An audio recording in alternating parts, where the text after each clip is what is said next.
आंनि बैसोआ दा 96 बोसोराव हाबबाय। नै दा गोदान बोसोर हाबनायजों 96 बोसोर सोलिगासिनो दं। आं जोनोम मोनदोंमोन 1925 सनाव माबा क'क्राझार, दा बर्तमान क'क्राझार जिल्लानि अन्तर्गत थिपखाय फालांसिगुरि गामियाव 1925 सनाव आं जोनोम जादों। बेनिफ्राय 1938 सनाव बे माबायाव गहपुर हालामाव फैदों। लखिमपुरमोन बे समाव, 1 नं बिक्रमपुर होननाय, बेयाव खारबोदों जोंहा। माने जोंनि फरियालफ्रा बेयाव हा लाफैग्रोदोंमोन सिगाङाव, संनानै ग्रोब बेयाव खारबोदों। हा गैयैखाय, हाया माने दाबिथ', खेथि मोनैखाय बेयाव थाबाय थानाया जानाय नङाला होननानै आइ आफामोना बेयाव हा नागिरनानै 1 नं बिक्रमपुर लखिमपुराव खारबोदों 1938 सनाव। बे समाव महात्मा गान्धीनि आन्दलन, माने ब्रिटिशखौ होखारनांगौ स्वाधीनता आन्दलननि थाखाय बेवहाय आन्दलन खालामदोंमोन सारा भारतआनो। दा बिनि बिथोराव बेवहायबो जोंनि आसामावबो सोलिदों। दा बेवहाय 1942 गण आन्दलनाव आं दङमोन, हजक दंमोन। दा बे आन्दलननि आं सासे माने मुक्तियुद्धा, भारत स्वाधीन खालामनायनि मुक्तियुद्धानि आं सदस्यमोन। दा बेवहाय लखिमपुराव दंमोनथ', लखिमपुराव माने ओजोंहाय पुर्न दत्त, हरिपद दत्त बिथांमोना बे नेतृत्वआव आन्दलन खालामदों महात्मा गान्धीनि भारत स्वाधीन खालामनायनि आन्दलन खालामदोंमोन। दा बे बिथांमोना बे नेतृत्वआव आन्दलन खालामदों महात्मा गान्धीनि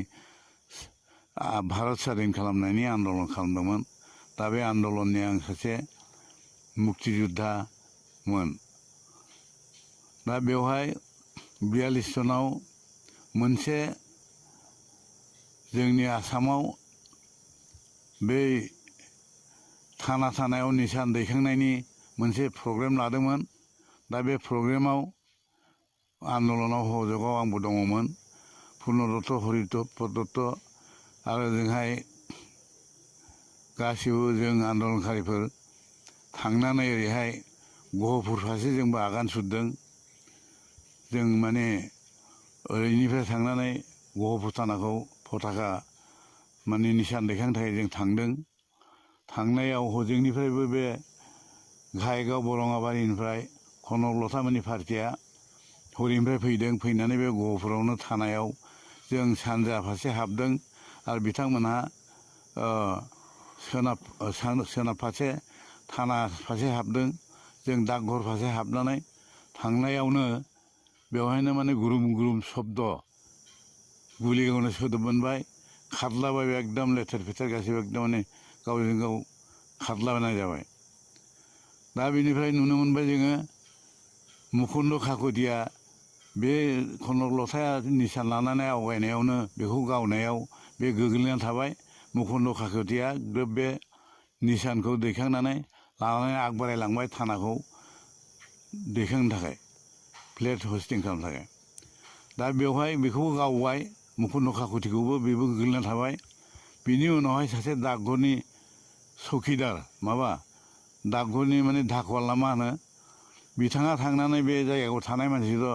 बिथाङा मिथिगौ, थाब थांनानै बे थानाव थुहैनो मोन्दों। बेनिफ्राय बिसोरथ' बेथ' कनक लथाथ' बेबो थैबाय उनावहाय, मुकुन्द काकतियाबो घायल जाना। बिथाङा थांनानै बे जायगायाव थानाय मानसिखौ बिथाङा मिथिगौ, थाब थांनानै बे थानाव थुहैनो मोन्दों। बेनिफ्राय बिसोरथ' बेथ' कनक लथाथ' बेबो थैबाय उनावहाय, मुकुन्द काकतियाबो घायल जाना बेबो थैबाय। दा बेवहाय हजकालाव आं थाफानानै उनावहाय स्वाधीन मोनबाय। स्वाधीन मोनखांनायनि उनावहाय जों एप्लिकेसन खालामबाय, जोंबो आन्दलनकारिमोन होननानै मुक्तियुद्धानि थाखाय पेन्सन मोननो थाखाय। मानसिफ्राबो खालामजोब्बाय। बेयाव आंबो खालामदों। खालामनानै आसाम सरकारा हरबाय दिल्लीयाव खिन्थु दिल्लीयाव हरनानै दिल्ली सरकारा जोंनो सिटिक हरबाय जे फाथेक जानायफोरनोल' होग्रोदों दा माने मुक्तिजुद्धा पलातकफोरनो होथ'वाखै होननानै लेखा हरदों जोंनो खिन्थु हरखांनायनि उनाव मा जाबाय नै दा बे माने लेखा हरनायाव नथि पत्रफ्रा गासिबो 1983 सनाव भातृघाटी हंगरख जाबाय दा बे हंगरखआवनो न' सावनायाव गासिबो खामजोब्बाय नथि पत्रफ्रा दा बेखायनो बे नथि पत्र गैयैखायनो आं मोनाखिसै जायफ्रा दङ मालाय मोनजोब्बाय दा आं मोनाखिसै दा बिनि थाखायनो बेखौ एप्लिकेसन होफिनदोंमोन आं होनायाव माने खुनु प्रमान गैयैखाय होनाय जाथ'वाखै दाबो दा खिन्थु नै दा जोबथायाव नै दाख्लै बिथां बित्त मन्त्रि हिमन्त बिश्व शर्माया दैमालुआव फैदोंमोन बे दैमालुआव फैनाय समाव आं बिथांनो बे आवेदनखौ हैदों खिन्थु बिथाङा मा मावो दासिमबो आं खबरखौ मोनाखै आं आसा खालामो जाहाथे बिथाङा बे खामानिखौ मावनायाव हेफाजाब होनानै मावगोन होननानै आं मिजिंथियो लोगोसे जोंहा दानि गोदान चिफ बिथां प्रमद बर'आबो जाहाथे बेवहाय हेफाजाब होफायो बिनि थाखाय आं बिथांखौ खावलायहरनाय जाबाय बर'फ्रा बेनि बिथोराव 1 नम्बर बिक्रमपुर 2 नम्बर बिक्रमपुर सुजाइबारि बेखिनिया दंमोन आरो बेनिफ्राय सरनियाफोर दंमोन बर'फोर गामि दरथामसो बेल'नोमोन बर'फ्रा दा आङो 1 नम्बर बिक्रमपुराव प्रथम खारबोदोंमोन 1938 सनाव आरो बिनिफ्राय बेवहाय 6 बोसोर थानानै आलुफारायाव खारबोदों बे समाव माने रिजार्भ ना सिभिल ना माने डिस्ट्रिक्टनि सिमाखौबो जों मिथिया बे समाव जों खारबोदों जों आलुफारा गामिया जों 15 हरमोन बेखौ गायसनफैदों बेवहाय अन्यान्य सामाजिक उन्नयननि थाखाय मेडिकेल साब सेन्टार खुलिदों आरो बिनिफ्राय पाब्लिक हेल्थ खुलिदों आरो हाथाय खुलिदों लामा सामानि थाखाय सुबिदा खालामदों जेसे हागौ आं सेस्था खालामदोंमोन रायजोफोरनि उन्नतिनि थाखाय आरो बे समावनो जोंहा मोनसे संगठना जांख्रिखांदोंमोन जोंनि ट्राइबेल माने पिटिसि होननानै बे पिटिसि समावबो आन्दलनाव आं सहयोग दंमोन जों लोगोसेयैनो चरन नार्जारि समर ब्रह्म चौधुरि आरो बेनिफ्राय जोंनि डिस्ट्रिक्ट प्रेसिडेन्ट बेबो दंमोन जों गासै माबानानै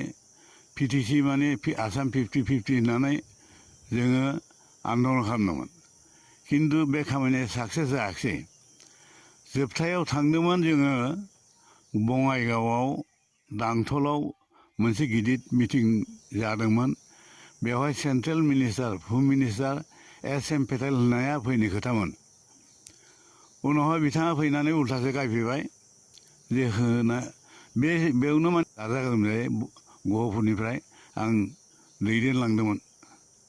रायजोफोरखौ ख्रिस्टि लानानै खिन्थु मा खालामनो दुर्भाग्य खोथा बेवहाय बे दांथलनि मिटिङाव उल्थासो जाबाय जे SM पेटेल होम मिनिस्टारा माने होनो हाया जाहैबाय आं माने होनायाव बाधा दं होननानै ओइदिनखालि डिक्लार खालामाखिसै बिनिफ्रायनो माने जों गोसोखौ सायनाय बायदि मोन्दों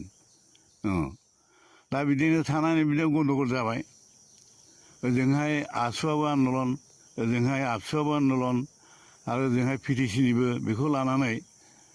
बे गहपुर हालामाव 1983 सनाव भातृघाटी बिदा फंबाय दानलाय सुलाय जाबाय भातृघाटी हंगरख दा हंगरख जानानै उपायथ' गैया साबसे थैखो बेखौबो आं हिसाब मोना दाबो मानसियाबो थैबाय लामनो गावथारलायबाय बुथारलायबाय न' सावबाय गासिबो माने सोरलां मोरलां जाजोब्बाय खारस्लाबनो हायाखिसै ककिलावसो थांनानै जों गासिबो केम्प खालामना थाहैबाय ज'नो दा बेबायदिनो अबस्था जादों दा बिनिफ्राय सौफैलायबाय बेयावबो बे पिटिसियावबो माने माबाया समर ब्रह्म चौधुरिमोनहा एलायन्स जाहैबाय जनता सरकारजों बे एलायन्स जानायाव जेन'बा आङो पार्टिनि सासे आनसलिक प्रेसिडेन्ट हिसाबै आंनो बाहागो होबाय ITDPनि मेम्बार बेवहाय जोंहा माबानि जिल्ला पिटिसिनि सभापति सासे दंमोन बिथाङा प्रेसिडेन्ट जादों नामखौ बावलायलांबाय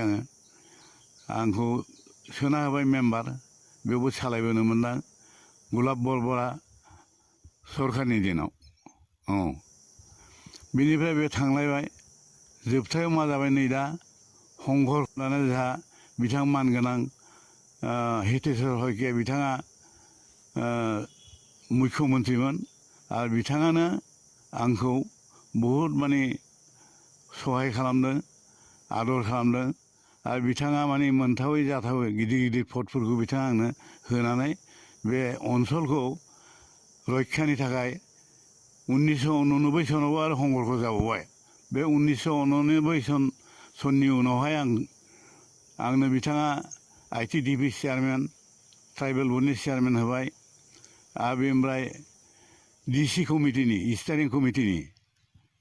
मेम्बारबो बानायबावबाय माने नियम गैयामोन होनब्लाबो जोंहा MLA गैयैखाय आंखौनो स्टारिं कमिटिनि मेम्बार फाथिनानै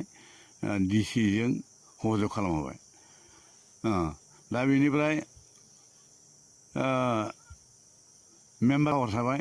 बे आंनि उन्नयननि थाखाय बिथाङा DC फान्डनिफ्राय 16 लाख थाखा होनानै सेंमरानिफ्राय बे अरुणाचल बर्डारसिम लामा खोनो थाखाय आंनो बे थाखाखौ हरदों आं मेम्बार जानाय हिसाबै माने पावारजों आङो बिथांनाव डिमान्ड खालामनानै लाबोदों हरदों बिथाङा आरो बेनिफ्राय बे माबा इलेक्ट्रिसिटिखौबो गासिबो बोखारबोसि बस'जोब्बाय बेखौबो खालामहोनो थाखाय आं DC कमिटियाव थानायखाय आं पावार मोननानै बेखौ खालामहोफिनबाय आङो आरो बेनिफ्राय बे माबा पाब्लिक हेल्थनि जिथु दै वाटार साप्लाइ बेखौबो गासिबो माने बे दुस्थ'फ्रा गासिबो जावखांनानै पाइपफोरखौ गासिबो बबाव लांखो बबाव फानहैखो फात्ता गैया बेखौ हरदोंमोन आरो बिनि उनाव ग्रोब बेखौ हरहोफिननो थाखाय आं खावलायदों दा बेखौबो बिथाङा सुबिदा खालामना होदों दा जोंहा अब्लाबो साक्सेस खालामनो हायाखै नै दासिमबो दैखौ होनो हायाखै रायजोफ्रा मोनाखै सेन्टार कमिटि दं खालामना होदों दा जोंहा अब्लाबो साक्सेस खालामनो हायाखै नै दासिमबो दैखौ होनो हायाखै रायजोफ्रा मोनाखै सेन्टार कमिटि दं हाथाइ दं बेफोरखौ आं बहायदों आरो बेनिफ्राय लामाखौ होदों बायदिसिना उन्नयननि थाखाय रायजोफोरनि थाखाय जि हायो बेखौ आं मावना होदों बिनिफ्राय बासबारि मिटिङाव जोंहा माबा उपेन ब्रह्म बिथां बड'फा उपेन ब्रह्मआ